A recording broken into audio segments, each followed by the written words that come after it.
पुरुषोत्तमम। संग दो तरह का होता है, एक सत का संग करना और एक असत का संग करना। वास्तव में ये होता है कि हम जाने चाहे ना जाने, अगर हम सत का संग कर रहे हैं तो उसका सत परिणाम हमें देखने को मिलता है। यदि असत संग कर रहे हैं तो उसका परिणाम भी हमें मिलता है। जिस तरह से जमीन के अंदर बीज अगर हम डालते हैं, उसमें हवा, जल और प्रकाश और मिट्टी, सारे न्यूट्रिशन यदि उन्हें मिल रहा है, निश्चित रूप से वहां अंकुरित होकर के एक वृक्ष का रूप लेकर के वो जिस का बीज है वो फल धारण करके पुनः बीज हमें देती है। ये एक प्राकृतिक स्वभाव है।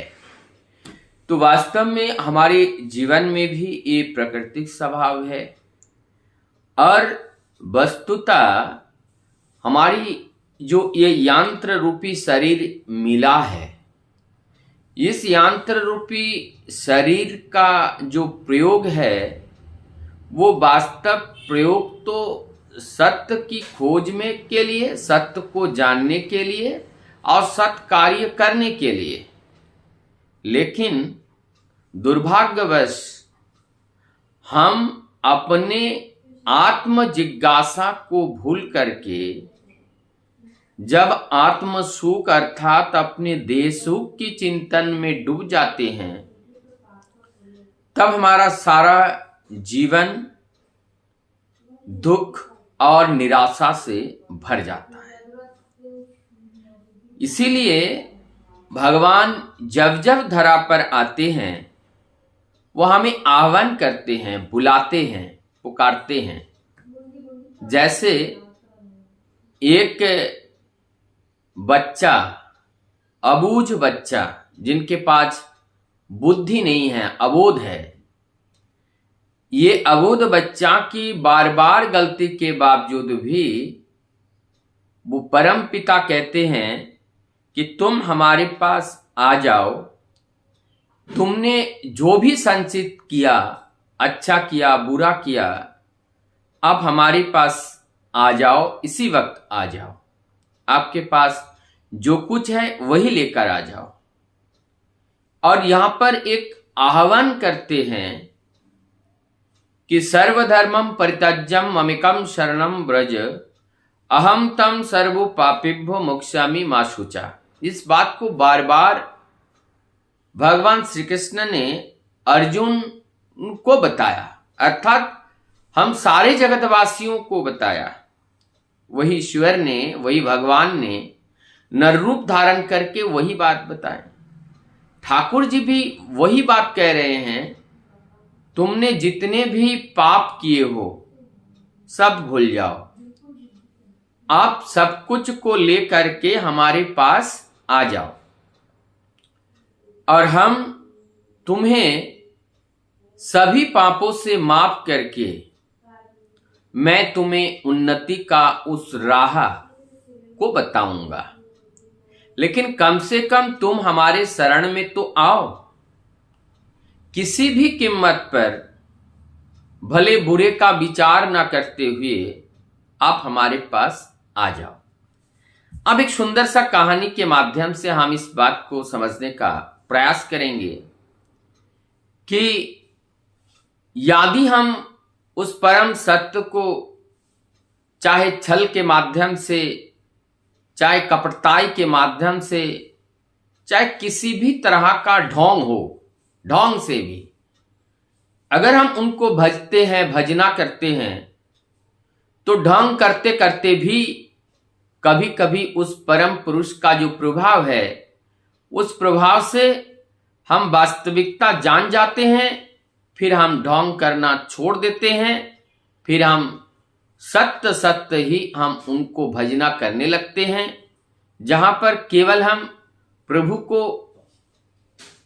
प्रभु को केवल हम जजमेंट करने आए थे, उनको चेक करने आए थे, उनकी परीक्षा लेने आए थे, लेकिन अब परीक्षा में हम स्वयं पराजय होकर के, हम उनका अधीन होकर के, उनके दास बन के उनके पीछे पीछे हम घूमने लगते हैं।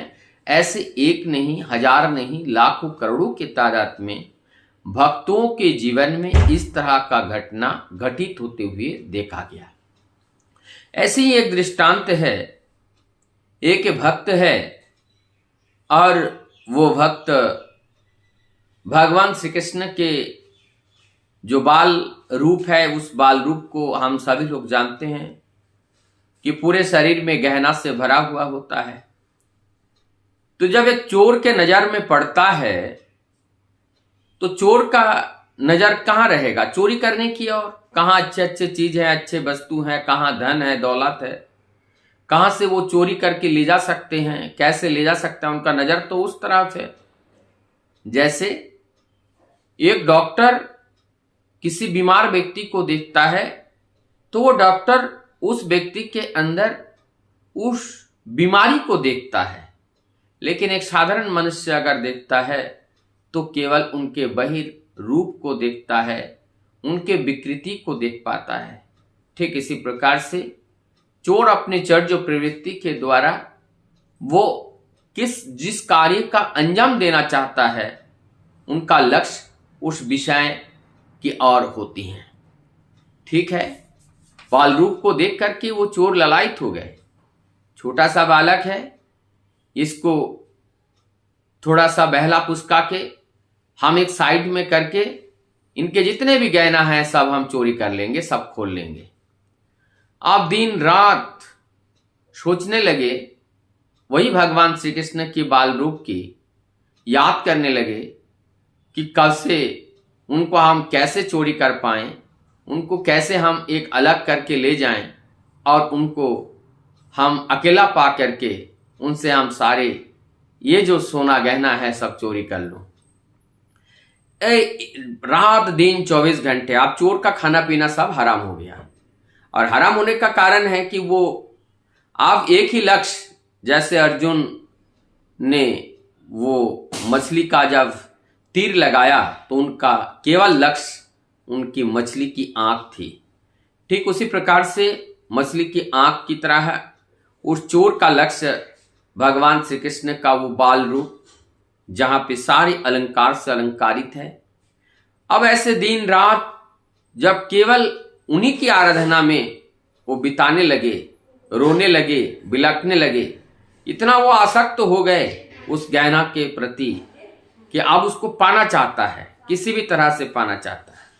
अब इस बात को जानकर अंतर्यामी भगवान ने रात में उनको दर्शन में दर्शन दिया। और जब देखने के बाद उनकी वही रूप को देखा, उनकी वही लावण्य को देखा, उनकी वो नागर रूप को देखा, उनकी वो जो जगत को आकर्षित करने वाला जो मोहिनी रूप को जब देखा, अब उनसे जब वार्तालाप हुई और उस प्रेम जाल में जब वो चोर जब फंसे, अब उस चोर की वास्तविकता उनके हृदय में जागृत हो उठा, उनके अंदर सत्य ज्ञान का प्रकाश हो उठा, उनके अंदर वो आत्म जिज्ञासा जाग गया। और जब आत्म जिज्ञासा जाग गया और उनको लगने लगा कि ये तो स्वयं वही भगवान है, तो जब स्वयं भगवान है और भगवान से केवल मैं गहना को चोरी कर लूं, ये तो अच्छी बात नहीं होती है, क्योंकि आप उनके अंदर भगवान की दिव्य दृष्टि के पड़ने मात्र से ही भला बुरा का बोध उनके अंदर होने लगा।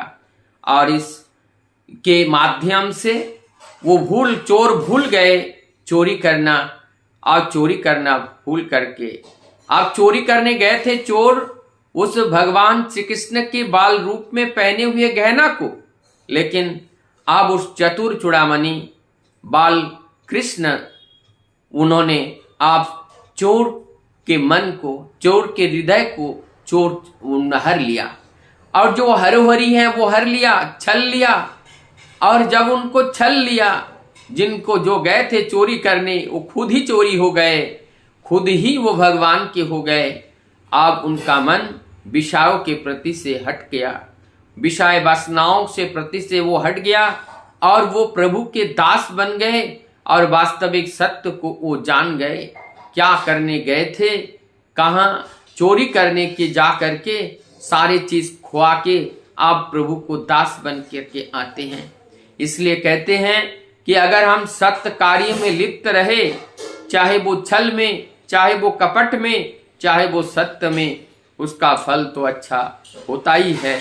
और ऐसा ही हमारे जीवन में इस तरह की घटना देखने को मिलता है। और ऐसे ही हम सब लोगों का जब भगवान नर रूप में आते हैं, नव रूप में आते हैं, पुरुषोत्तम के रूप में जब वो धराधाम पर आते हैं, श्रेष्ठ मानव के रूप में धराधाम पर आते हैं, सद्गुरु के रूप में वो धराधाम पर आते हैं, उनको जीवन में ग्रहण करना ही चाहिए, क्योंकि सद्गुरु के बिना ये जीवन अधूरा होता है। और यही बात भगवान श्री कृष्ण ने भी और जो पूर्व जो आगमनकारी जो अवतार पुरुष है सभी ने इस बात को ही बताए हैं। क्योंकि जो वर्तमान पुरुषोत्तम होते हैं उन वर्तमान पुरुषोत्तम के अंदर ही पूर्वतन निहित होते हैं, समाहित होते हैं।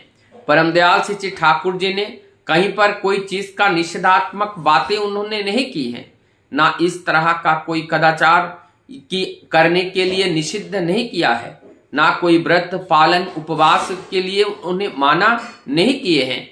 उन्होंने कुछ गिने चुने नियमों को दिए हैं। वो कहते हैं आप जो कुछ भी कर रहे हो करो, लेकिन उनके साथ इस नियम को पालन करो। उसमें से मुख्य जो है वो इष्ट भीति है, क्योंकि कलयुग में लोग देना नहीं चाहता है, कलयुग में लोग स्वार्थान्वित हो गए, लोग केवल पाना चाहता है। इसलिए उन्होंने इष्ट भीति का विधान दिया। और स्वस्थयानी का विधान जो ये पहले भी था अब भी है, लेकिन ठाकुर जी ने इसलिए दिए हैं कि जो सुंदर रूप से चलने का जो रास्ता है वो सदाचार के माध्यम से निकलता है। और वो चाहे वो देही सदाचार हो, मानसिक सदाचार हो, आध्यात्मिक सदाचार हो, इस सदाचार के बिना उस परम सत्य को हम नहीं जान पाते हैं। तो आइए उस परम सत्य को जाने और परम सत्य को जीवन में धारण करके चले, जिससे हम अपने जीवन को और आनंद में जी सकते हैं। वंदे